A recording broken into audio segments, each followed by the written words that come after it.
Saya tidak pernah mencabut pernyataan saya bahwa ada seorang influencer dengan subscriber jutaan pernah ditawari uang 1 karung. Saya tidak pernah mencabut pernyataan itu. Kalau memang ada yang menganggap saya fitnah, laporkan saya ke polisi supaya jelas.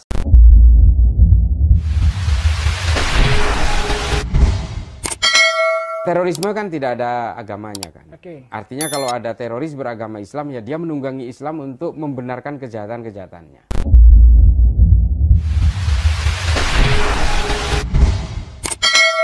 Tapi kalau kita mengacu kepada Al-Haq Al-Mubin, ya, kitabnya Syekh Utsama Said Al-Azhari, itu bahwa radikal itu sebenarnya adalah orang yang ingin mewujudkan secara drastis untuk mencapai tujuan-tujuannya dalam rangka untuk menurunkan marwah negaranya. Jadi kalau orang ini sebenarnya radikal itu ada yang positif, iya, memang ada yang positif. Ada orang yang ingin mewujudkan tujuannya itu secara dramatik gitu ya, secara cepat. Tapi ketika dia berhubungan dengan sovereignty state, dengan kedaulatan negara, sistem politik negara, falsafah negara dan sebagainya, ingin diwujudkan secara instan, secara dramatik, secara revolusioner, nah itulah radikal. Nah, radikal yang menunggangi Islam ini banyak. Radikal yang menunggangi Islam? Banyak di Indonesia, sekali. di Indonesia. Di Indonesia. Ada berapa kira-kira jumlahnya, Gus? Kalau 100.000, yang 10.000 atau 1? Oh, kalau yang terkait dengan jaringan organisasi teror terlarang itu kurang lebih sekitar 6.000 lebih. Innalillah. 6.000 orang. 6.000 orang. Satu-satu taruh di mall hancur semua. Kalau kita mengacu, ya, kalau kita mengacu ke ini ya, kalau kita mengacu ke definisinya Syekh Utsama Said Al-Azhari tadi, ini kan sebenarnya memang menjadi satu tantangan bagi kita ya. Kalau kita contoh misalnya, ada ajaran di dalam Islam salah satu pemahaman bahwa Pancasila itu togut. Ya betul, saya sering dengar. Ya, Pancasila itu haram karena itu buatan manusia. Menyanyikan lagu Indonesia Raya dilarang misalnya. Ada ustadz yang melarang menyanyikan lagu Indonesia Raya. Dalihnya adalah, klarifikasinya adalah, saya kan hanya menjawab pertanyaan orang waktu itu. Tapi dia tidak pernah mencabut pernyataannya. Ini pinternya. Dia mengklarifikasi, hanya menjelaskan duduk persoalan, duduk peristiwanya. Tapi dia tidak pernah mencabut fatwanya. Ini kan modus-modus baru ini. Ada penceramah-penceramah radikal yang kontroversi mengatakan misalnya di dalam salib ada jin kafirnya misalnya. Ya. Atau menghalalkan, mensyahidkan pelaku bom bunuh diri meskipun dalam konteks Israel-Palestina. Tapi dia kemudian mengklarifikasi pernyataan itu. Tapi setelah mengklarifikasi, setelah dia tidak pernah mencabut fatwanya itu. Ini kan modus-modus seperti ini kan memang bahaya. Musik haram gitu ya, Gus? Ya termasuk musik haram misalnya. Musik haram, bahkan menyanyikan lagu Indonesia Raya, Pancasila, hormat bendera segala macam. Menghormati bendera, upacara hormat bendera kan itu kan dilarang. Nah, kenapa agama tidak hadir untuk mencegah si ustadz-ustadz yang radikal ini? Ya kan ini persoalan tafsir. Negara maksudnya. Negara. Tidak bisa. Kan negara kan bisa juga, wah ini ekstrim nih, oh ini radikal, kita cut, kita off, kita kasih masukan, oh jangan gitu loh Gus. Ini baiknya demokrasi. Ini baiknya demokrasi. Saya tidak terlalu mengglorifikasi, mengagungkan demokrasi seolah-olah demokrasi ini yang masterpiece. Pasti punya kekurangan dan kelebihan. Tapi kalau kita perhatikan Saudi. Di Saudi ini, seluruh negara bisa dibilang penganut pahamnya sama. Kecuali Saudi bagian timur, penganut Syiah. Sedikit, sangat minoritas. Saudi itu Wahabi atau Salafi? Wahabi belakangan Salafi ngakunya. Awalnya pertama Wahabi nih. Wahabi. Terus Salafi. Muhammad bin Abdul Wahab. Terus sekarang dirubah karena Wahabi ini lebih identik dengan stigma kekerasan. Sekarang berubah menjadi Salafi. Berarti kan dulu di Saudi itu kan Wahabi menjadi Salafi. Iya. Nah saya dengar di Indonesia Gus banyak salafus soleh. Saya pikir salafus soleh ini seperti Islam moderat. Iya. Atau dibilang seperti NU lah. Nah Salafi ini ternyata kata ganti daripada Wahabi yang dulu. Iya. Benar ya Gus ya? Ya betul. Dan kalau kita lihat di media sosial, kalau kita coba kita pancing nih. Saya buka triknya untuk memancing mereka. Jangan sebut mereka Salafi. Ah kamu dasar Wahabi. Dia akan bela diri di situ. Wahabi kan baik ini. Dia ketelingsut sendiri. Karena bagaimanapun Salafi ini adalah metamorfosis dari Wahabi, upaya-upaya penghalusan majas saja. Karena Wahabi sudah terlalu identik dengan hal yang buruk, yang negatif, kemudian dia konversi menjadi Salafi, salafus soleh gitu. Tapi ya gitulah.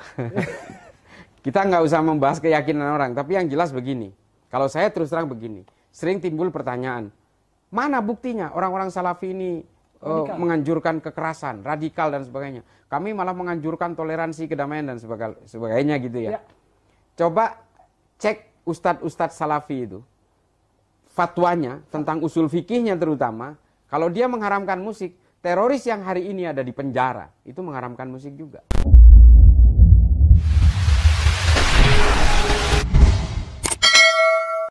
Oh, saya tahu tuh ada ustadz kita, ada ustadz bukan ustadz kita nih, ada ustadz yang bilang musik haram, yang bilang wayang haram, Gus. Sama, kalau kita cek ke teroris yang ada di penjara hari ini, tersangka, terpidana teroris, sama mengharamkan wayang. Ada datanya tuh, Gus? Ada, saya pertanggungjawabkan. Teroris wayang itu haram bilang ada? Ada, banyak. Allah. Saya kan berhadapan langsung dengan teroris-teroris yang di penjara itu. Musik haram, wayang haram. Sama. Ini kan hanya persoalan buka pintu, ini adalah pintunya, produk akhirnya adalah jihadis ini. Ini kan dakwahnya di sini. Ini adalah generatornya. Dia adalah penghimpunnya. Ketika orang masuk ke dalam, dia akan terjebak ke dalam eskalasi-eskalasi yang akhirnya akan membentuk kebencian-kebencian, dan setelah kebencian itu terbentuk dalam badan seseorang, dia akan mencari kerumunan. Dan ketika dia menemukan kerumunan, dia akan mencarikan satu entitas yang bisa mewadahi perjuangan mereka yang dianggap dia ini adalah pemurni agama. Untuk mewujudkan percepatan purifikasi itu, dia akan berkenalan dengan yang namanya terorisme. Nah, berarti mungkin nggak sih Gus kalau radikal ini menggunakan influencer, dananya dari mana mereka? Wah, saya kalau dana nggak tahu, tapi mereka ini aliran uangnya besar. Ya? Saya tidak pernah mencabut pernyataan saya bahwa ada seorang influencer dengan subscriber jutaan pernah ditawari uang 1 karung.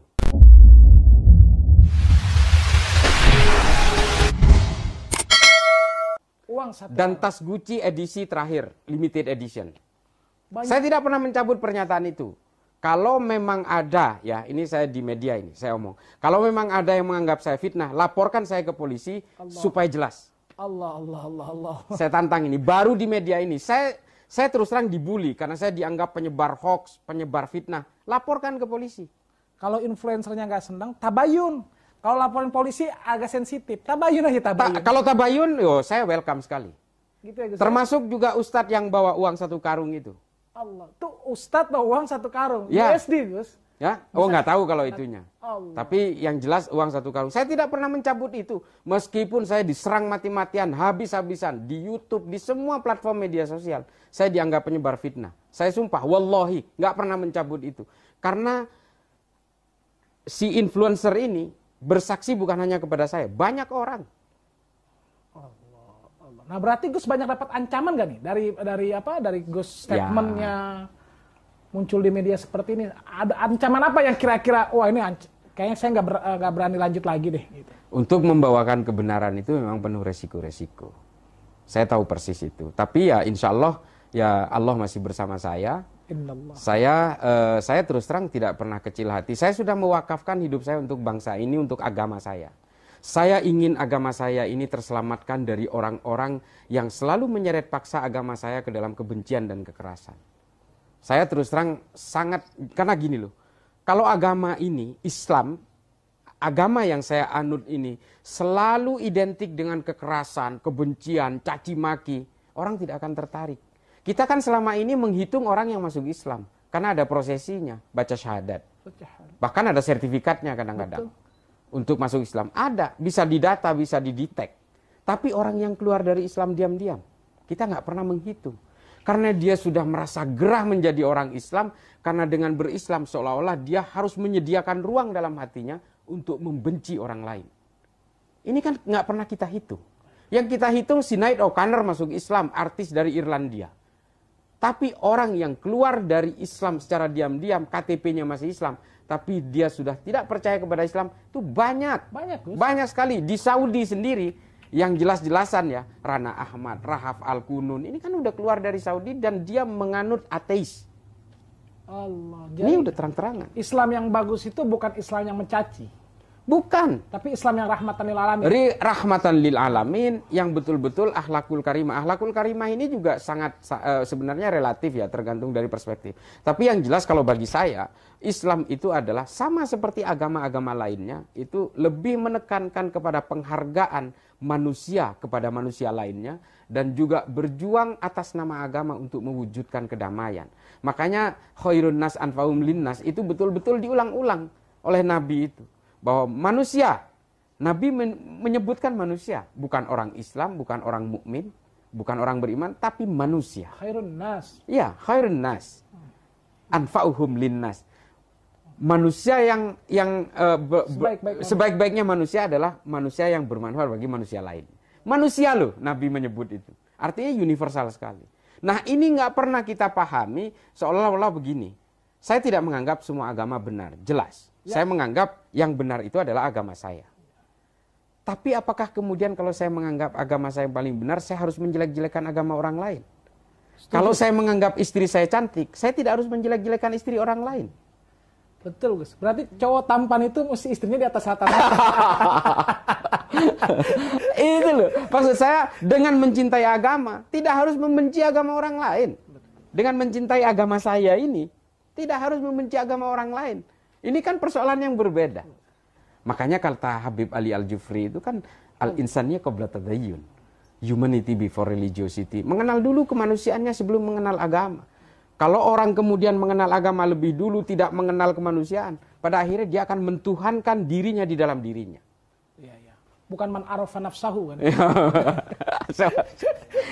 Nah, Gus Islah ini orang Masya Allah, Insya Allah, beliau juga gurunya para habaib dan para kiai yang ada di Nusantara. Gus boleh tahu nggak salah satu gurunya habaib yang ada di Nusantara? Atau kiai siapa? Jangan. Tapi yang jelas kitab-kitab. Maksudnya biar orang tahu Gus, kalau Gus Islah ini bukan orang liberal. Ternyata memang punya gurunya habaib, pencinta Rasulullah. Kan gitu. Oh iya, saya gitu. kepada zuriyah Kanjeng Nabi itu saya sangat takdim. Saya sangat takdim. Tapi ya terus terang saya kembali kepada persoalan akhlak. Kalau buat saya, kalau ini mohon maaf, boleh berbeda. Habaib yang justru membahayakan buat Islam, yang kerjaannya selalu mencaci maki, mengobarkan kebencian. Buat saya ini bukan habaibnya, ini manusianya.